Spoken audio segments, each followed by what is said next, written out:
Hello and welcome to the 18th episode of the Pepper Podcast. We are finally back from our hiatus, so for those who are returning, welcome back.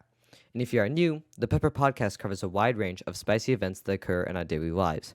Two high school students tackle heated topics through discussion. I am your host, Jay Mehta, and joining me is my co-host, Andy Watsanoskunpen. And today's topic will be discussing poaching and its devastating impacts on wildlife, populations, and local economies that depend on endangered species.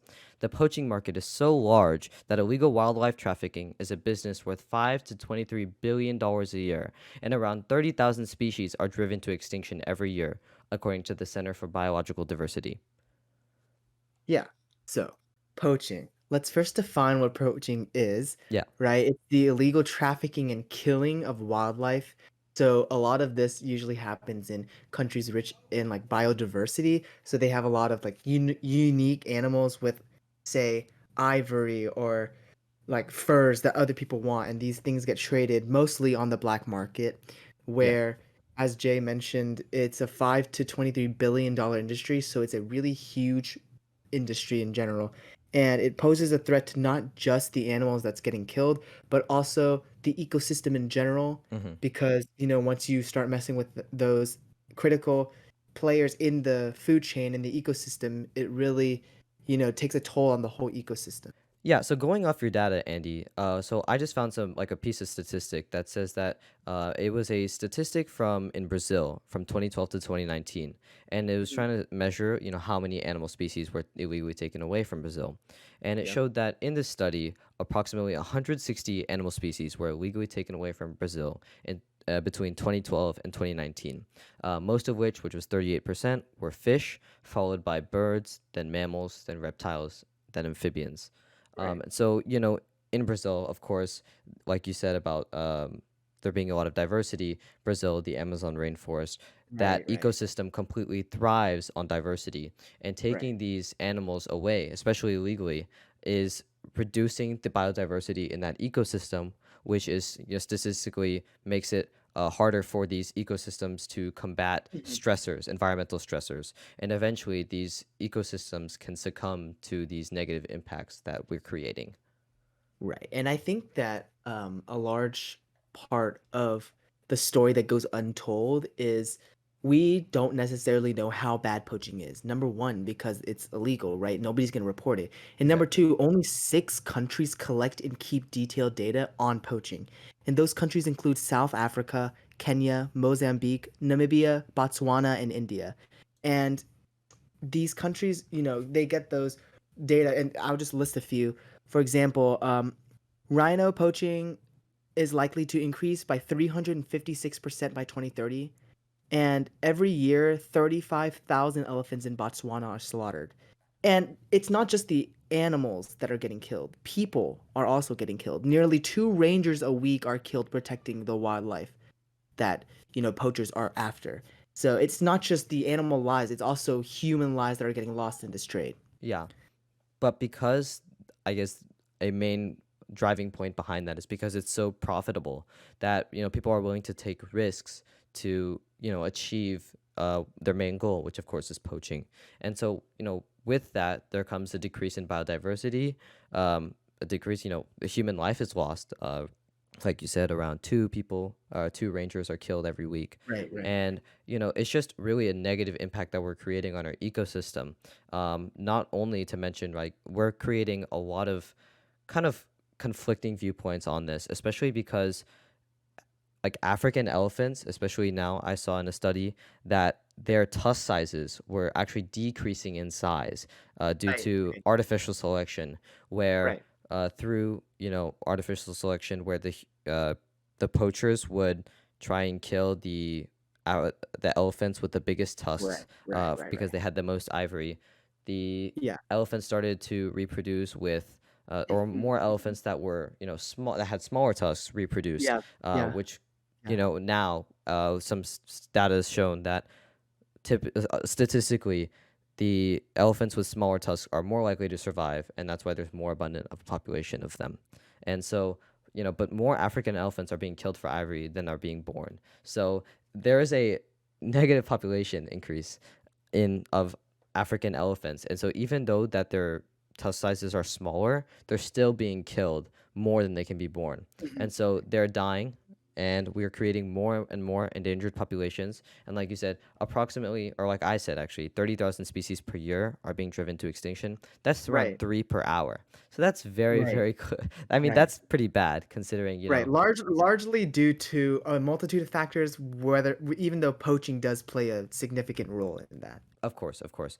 And Yeah. so just looking at that, it's a lot of alarming statistics that we really Right. need Right. to bring up. And of course, we've passed legislation that has, tried to combat like poaching and just illegal trading, Mhm. which is of Mhm. course CITES.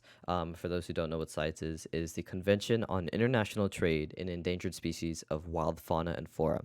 And so it's an international agreement between governments, and its aim is to ensure that international trade in specimens of wild animals and plants does not threaten the survival of species.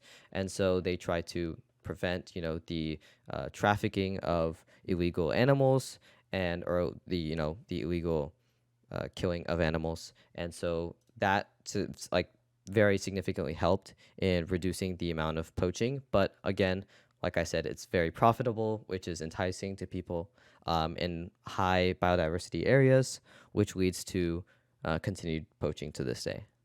Right, right. And I think one of the things that you mentioned about the elephant tusks is really interesting, even though it's a really morbid like situation. Yeah, I think it's really interesting to see, descent with modification happening in like our lifetime, yeah, right? Like while it's not necessarily the environment, it is the environment that's affecting the traits that they have and that they're passing on.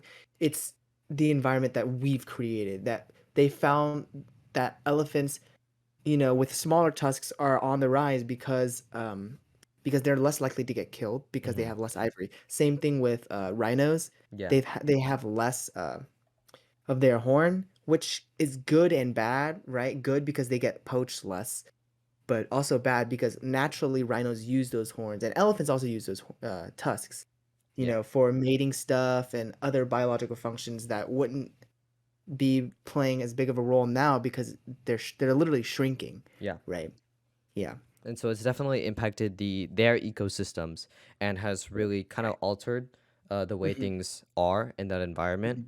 And so, like I said, approximately 3 rhinoceroses are killed by poachers on average a day, and there were once dozens of rhinoceros species, and now only 5 remain.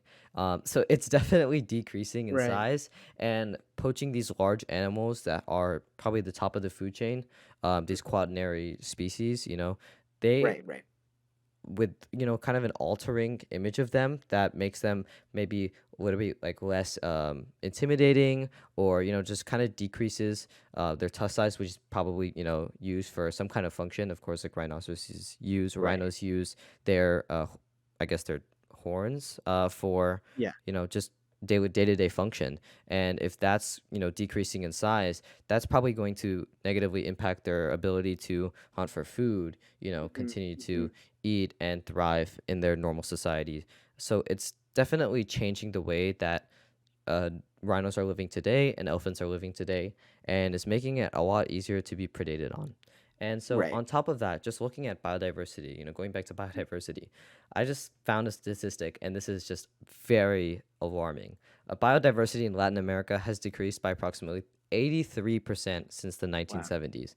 So, that is quite shocking to me. I mean, Yeah. Yeah. 83% is quite a large number, and that might be taken a little bit out of context. I'm not too sure. I'll look Mhm. more into it. But it could be possibly true because with, in Latin America, of course, we have Amazon rainforest and everything.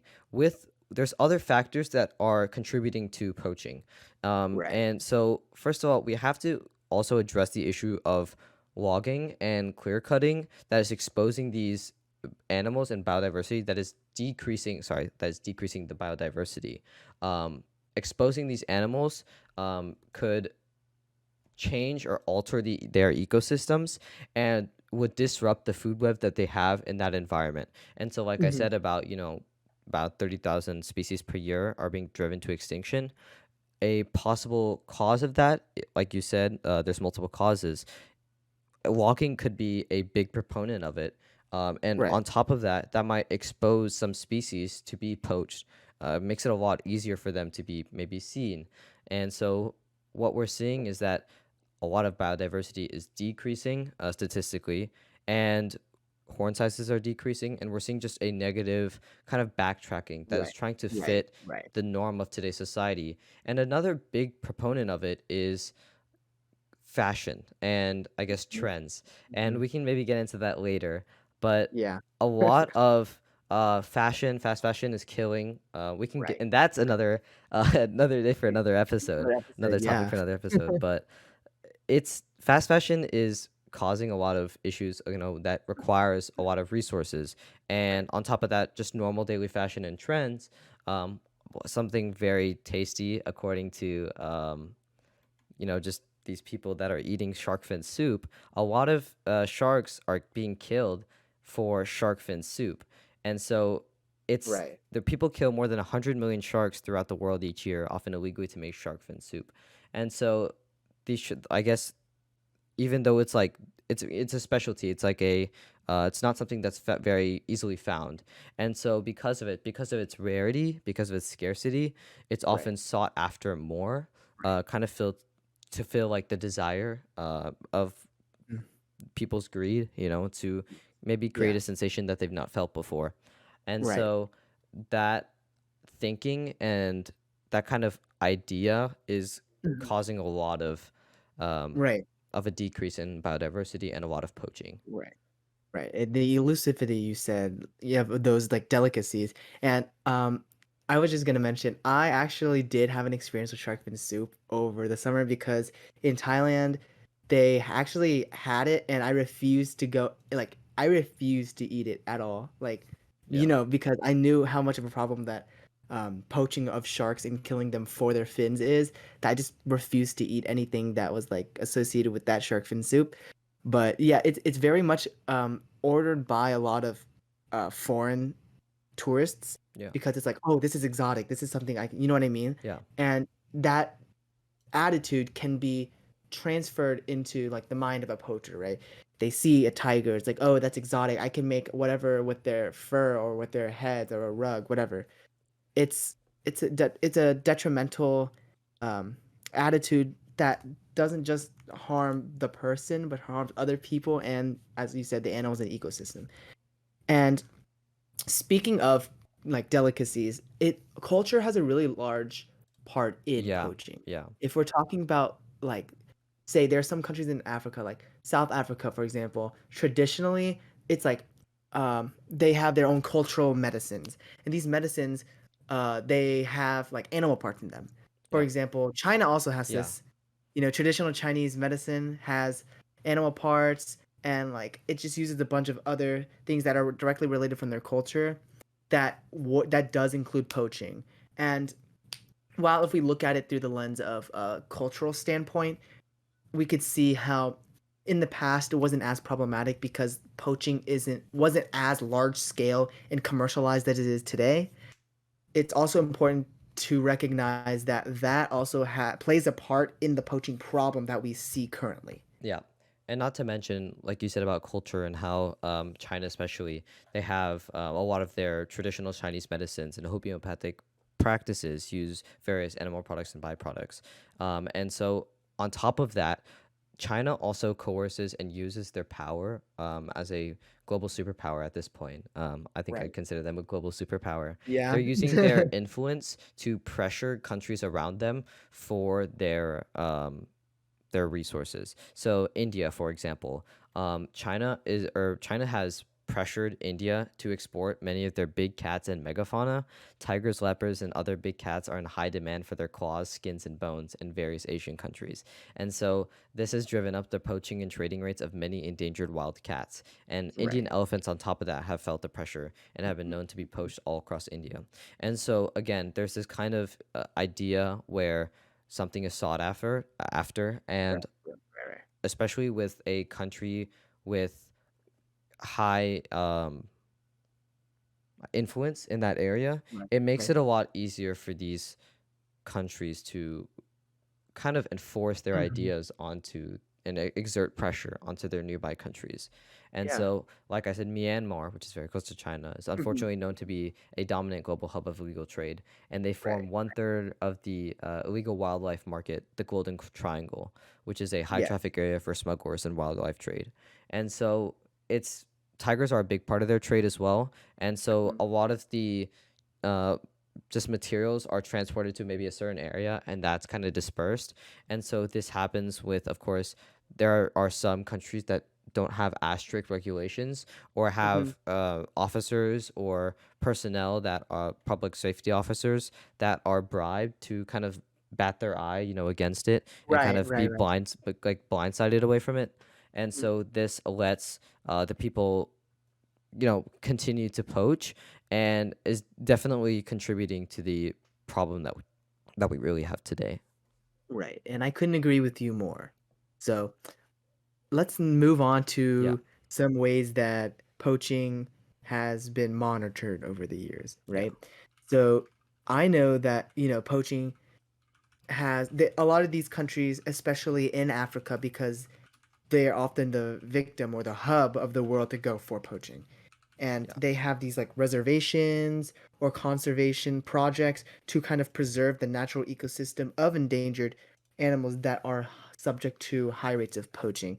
And I think that it's a really, really good and important thing that they have those there. But also, as technology increases, we have new technology to track animals more precisely and more in real time, essentially. So we have like hidden cameras in nature. So you've seen like those trail cameras that hunters use that will like capture something if something moves in front of it. Well, these cameras, they kind of monitor at all times the well-being of the group or of the animal species, and there's a lot of them, right? Because animals don't just stick in one place. And something else that they've been using is like hidden GPS trackers Yeah. Yeah. inside the animals. Like they'll literally like install it in, say, a horn of a rhino or inside the body of an elephant, so we can just see how where they're going and also if anything happens to them, because there's also stress monitors on those GPS trackers Hmm. that report data in real time. Yeah. And they say like, "Oh, this animal's stressed, so that is cause for concern." So you would take, say, the authorities to go and check on the well-being of the animal. Yeah. They're dispatch. And Right. so according to the NIH going on top of that, just going off of that information, Mhm. like there are anti-poaching solutions, and we have Right. two categories, one part being detection and one part being prevention. And so in detection we have perimeter-based technology, ground-based Right. technology, aerial-based technology, and animal tagging technology. And then in prevention we have diplomacy, negative reinforcement, law enforcement, and demand reduction.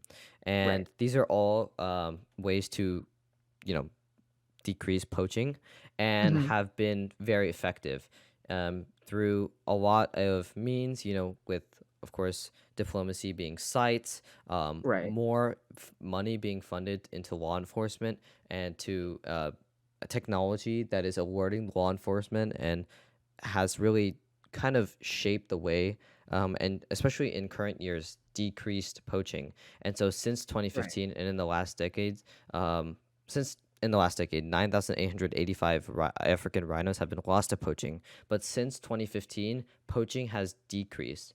And so in 2020 and 2021, um, rhino poaching has been at or under 500. And compared Mhm. to in 2015, where there were above 1,250. This is a Right. definite win in our book, but still we need to, I guess, continue to monitor poaching and try to decrease it Right. as much as possible because, there are a lot of Hmm. species that are dying and are going extinct, especially the northern white rhino. I think Right. there's one or two rhinos still alive now at this point, Right. but Right. they were hunted and poached, and because of it, they were not able to really fend for themselves, and so as a result of it, n- they are quite near extinction, and so it's very difficult for them to try to thrive again. But we need to continue to monitor um, more endangered species and possibly, like you said, maybe another kind of solution would be to fund areas that are most likely, Right. not really, or like I guess kind of corrupt in that area of like throwing a blind side or something to Mhm, poaching mhm. and trying to invest, or in areas that are trying to combat poaching but are cannot afford it through because of economic reasons, trying to Right. fund that and push that to become a more strong unit that is like decreasing poaching, that would help in the long run. So I mean, there's a lot of solutions to this, but it's because of like ethical and legal issues, and of course, Right. like not imposing on another country's sovereignty. It's very difficult to combat the full problem. Right. And I completely agree. But there's one thing that I wanted to mention was the statistics that like the rhinos have been poached less in 2020, 2021. I think partially that could be attested to, COVID and the travel restrictions because most of these poachers do come from more wealthy countries, Yeah. say, for example, Australia, New Zealand, the United Kingdom, the United States, Canada. They are hubs for sending poachers, and there are big poaching communities there. And, with those travel bans, it's harder to get to those areas with those animals. Mm-hmm. But there's also data to support that in recent years efforts to decrease poaching. More anti-poaching legislation has been passed, more anti-poaching sentiment, and there's just some other solutions that I'll talk about soon have really actually seen decreases in some areas of poaching, which as I agree is a win. But I think that there are some solutions that I personally think I'm on the border on. For example, I learned about these poaching auctions. So Mm-hmm. there's a time period where you um, have to go to this convention thing, and this is protected by the Mm-hmm. government because they've gone through the necessary legal troubles to get it protected. But you basically say, "Oh, which animals do you want to poach? Like, what's your trophy animal?" And so it's an auction. So each time it's running essentially like the same thing, but instead of items of like antiques and stuff, it's animals. So say a rhino can go for $300,000 to hunt one rhino and whatever. So if you pay that much money, right, Mm-hmm. you can actually go to the country and poach the rhino, but you pay a really hefty price, which that money would then be used for research, conservation at the conservation place in the reserve. But where I stand on this is really unclear. I haven't fully developed my opinion because Mm-hmm. I think that you can see it in both ways. Like you're actually kind of encouraging the legalization and the normalization of poaching and using it as a commodity. But at the same time, it brings away revenue from the black market. It brings away, the highly illegal activity because as we all know, whenever you make something illegal or ban it, it's going to come back and sometimes even more than it would if it wasn't Right. illegal, Yeah. right?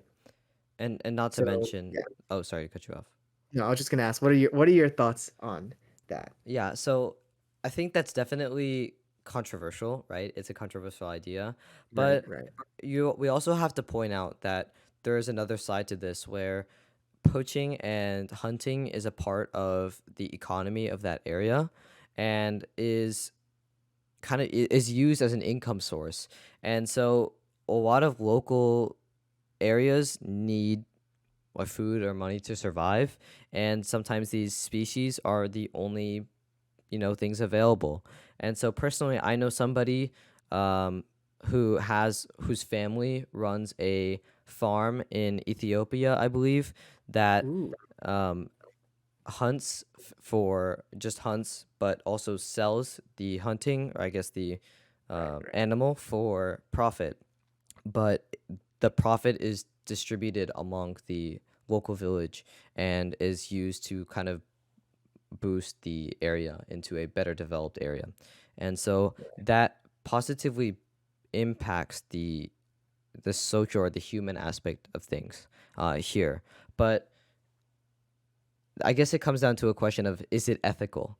And that of course is always debated, and that's continued to being debated.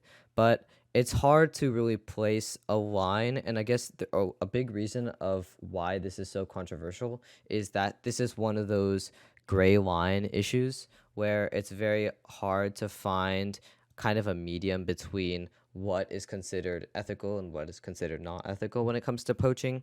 Right. Of course, it's not good to I guess my stance is it's not good to kill an endangered species, but there comes a point where there might be, societies that thrive on not necessarily poaching, but hunting. Right. And what may be considered poaching in one country may not be considered poaching in another.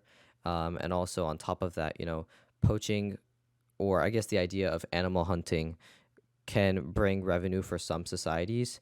And Right. so I guess if more legislation is passed in that area, it would hinder the kind of just the ability for people to live the lives that they had, and Mhm. there would be a decrease in an income source, and it would just probably Right. Right. collapse Right. not Yeah. the animal ecosystem, but would collapse our ecosystem socially. Mhm. And Mhm. so it's kind of a gray line topic, but still, I mean, the ivory trade is probably the biggest of all Right. um, Right. poaching. And Mhm. so it's not just elephants, though. It's Right. a lot of different ivory tusks, Yeah. hippopotamus, Yeah. walrus, narwhal, Right. mammoth, Right. and but most commonly African Asian elephants. So Right. we are bringing attention to Asian elephants and African elephants, but we're not bringing attention to hippos and walruses and narwhals. Yeah. And Yeah. so because of that, I think the best way to combat poaching is, of course, we can pass diplomacy, but enforcement's a big part, especially in countries Mhm. that may have high corruption rates or Right. Right. Right. have, you know, not the greatest enforcement, law Yeah. enforcement. Um, but also, we need to bring awareness to the situation and a factor of not just exploring the kind of grandiose, okay, we see the elephants, we see the rhinos, we see these big names, but we need to look maybe towards the small things, and we need to look towards, okay, what are people hunting, and why do they want it, right? And Mhm. also killing the trend of fashion in the sense where it's like something rare, and something, I think you said, like a delicacy is considered, a high priced item, and eliminating that thinking would probably better benefit our society to Right. increase or kind of hopefully have the biodiversity bounce back, because Mhm. I mean we need biodiversity in our ecosystems to continue to Right. create a lot of these like services that we have today, and so I guess it's kind of a gray line, but Right. I guess that's my thoughts. Right. No, I completely agree.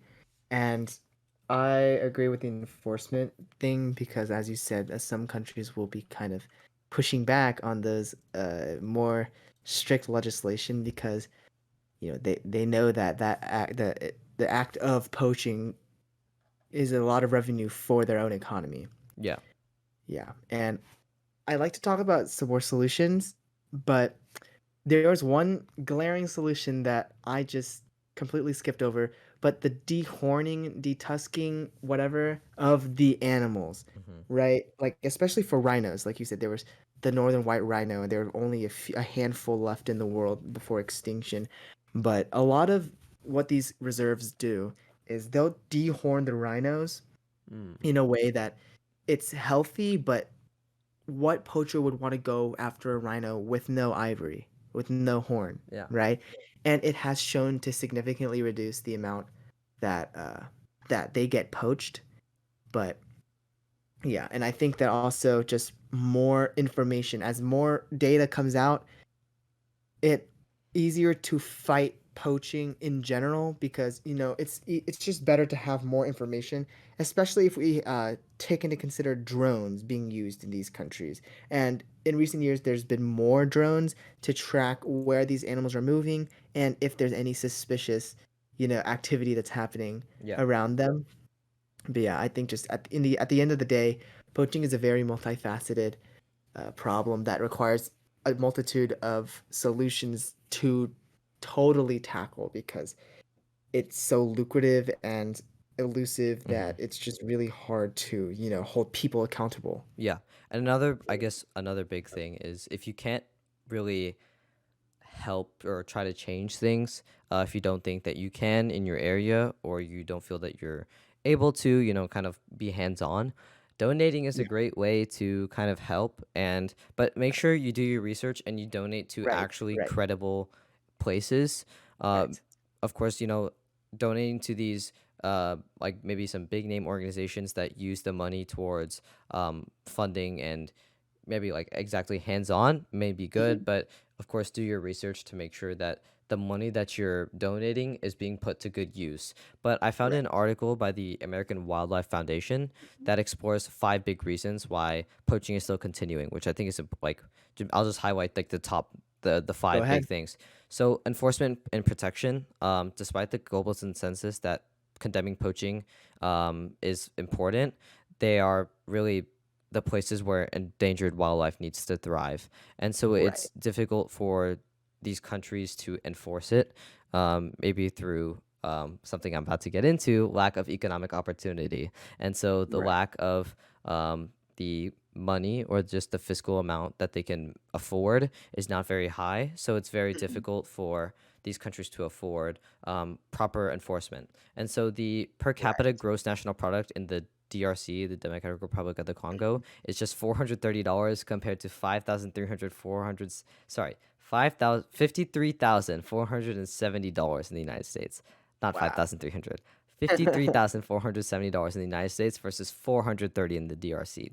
And Wow. so a lot of these maybe lower income countries that do not have a higher gross national product Mhm. typically have, with of course high biodiversities, typically have Right. more poaching, which is unfortunate.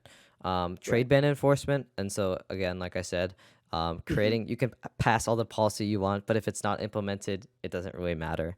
Um, Exactly. so then also ivory stockpile sales. So the United States in 2013 crushed 5.4 tons of ivory in its possession, and so the logic was to try to decrease the demand, or which so it's a good idea, but of course, it doesn't really it's not really helping at this certain Right, point right, because right. there's always a country that wants it, and so countries can condemn the option, but others have just flooded the market with ivory, and so it's a move that conservationists worry undermines the efforts.